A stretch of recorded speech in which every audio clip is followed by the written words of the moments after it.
Hey guys, welcome back to my channel. Today I am going to show you my new Sta-Wet palette. It is by Red Grass Games.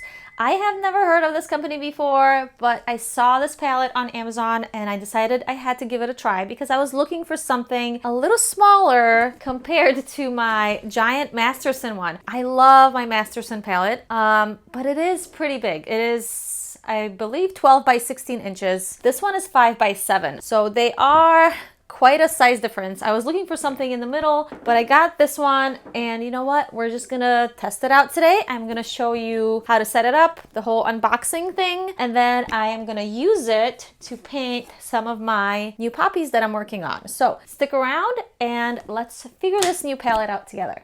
Let's open it up. All right. So here it is, I guess. That's so tiny. Look, it's like the size of my hand. I have tiny hands. It seems pretty good. It is plastic.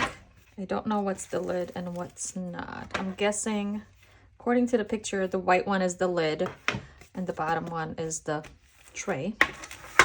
Here we have a little stretchy thing, I guess, to keep it closed. Hydration paper sheets. There's 50 of them. That's a lot. And like I said, they're very small, 7 inches by 5. So 5 by 7. It's very little. Oh my goodness, but it looks so cute. And then here's the sponges. There's a couple sponges here. Oh, they're so soft. Oh my gosh. These are the softest sponges ever. They're so smooth and so velvety smooth. They feel wet. They feel moist. It says place the hydration foam pad, this, at the bottom of the case. Add water until hydration foam is saturated. I'll go do that. So I just like added a bunch of water in here, and then I poured out like this. As you can see, I poured out whatever was left over, and it's still kind of collecting on the bottom, I guess, because it's just soaked in there. If I press it, you can kind of see that much. I don't know if that's too much or if that's not enough, or we'll find out. We'll grab a sheet. I'm glad that there's so many sheets. That's amazing. But it is kind of tiny. I'm kind of scared now that it might be a little bit too small. Look at this. This is as big as my art. Like, that seems really small to me. And I'm a little scared. I guess it doesn't matter which side. Oh wow, the sheet is smaller than the sponge though. I don't know how I feel about that.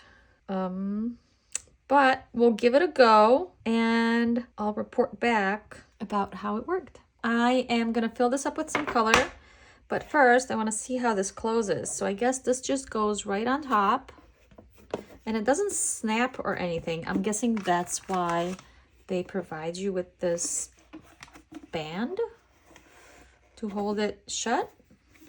I'm just worried that it would still open after a while, maybe if the band stretches out. So we'll see how this holds up.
So you just watched that quick little time lapse. I didn't record a lot. I just wanted you to get a feel for how I was using the palette. And as you saw, I wasn't using a ton of colors because I couldn't fit them. So what I did was I only used the reds, the oranges and yellows, tiny bit of my blacks and like dark blues, but that's about it. That's as far as I could go. I couldn't use my greens and my sky blues and any other color I needed because there just wasn't enough space. Now, I could have used the reds and the oranges and then switched out the paper, switched out the colors, and then continued on using the greens and the blues and stuff, but I don't like doing that. I don't like working like that. The way I work is I jump between colors. So I'll be painting a flower and then I'll be painting the background, then I'll come back and paint the flower, then I'll go back and paint the background because I'm using acrylic, so they dry fast, so I can jump back and forth and edit in all the spots. So it's just not big enough for this specific project. I think if I was working on something very tiny, or if I was working on like a very limited color palette, then it would be perfect because it would actually limit me to those colors. So I will definitely use it for those purposes if I'm working with a very, very limited color palette. But it's been 4 days since I recorded that time lapse and I haven't opened this.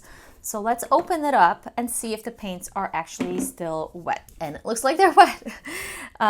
So to the touch, the ones that are super thin on here, there's barely any paint. You can't even like scrape it off. It is moist, so it's not going to like have like this dry skin on it. But I'm wondering if those globs of paint here, if they like have a little skin to them. Nope. Not those. Oh, let me get a different. So these don't. No, they're fine. They don't have like a skin on top of it. But I did spray them a little bit on top before I covered everything up for those 4 days. And I didn't know I was going to be away for 4 days. I thought I was going to come back the next day and paint more. So I didn't rinse out my sponge. You want to rinse your sponge. So you basically lift up the paper. You just lift it up and put it aside, and then take the sponge and just rinse it out. Make sure that the water is nice and clean, and then put it back in nice and moist, because the water sitting in here for a few days is going to start getting a little smelly and a little moldy.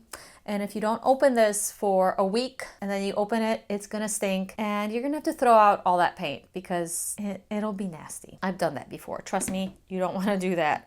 It's a lot of paint wasted. So make sure you remind yourself. That's about it. I like the palette. I just need a bigger one. But for traveling, if you are traveling, I would say it's perfect. Although I would have to think of a way to transport it this way so that I'm not tipping it over and like carrying it in a backpack and shaking it, because all those colors are going to run into each other and get all shaken up in there. So if you can figure out a way how to transport it flat like this, it would be perfect for travel. I will test it out with gouaches also. So come back to this channel, subscribe, and eventually I will have a video of using gouaches in this palette to see how they hold up, because they're just different from acrylics. So if you're interested, like I said, subscribe somewhere here, down there, subscribe to my channel, and I'll be back next week with another video. Bye.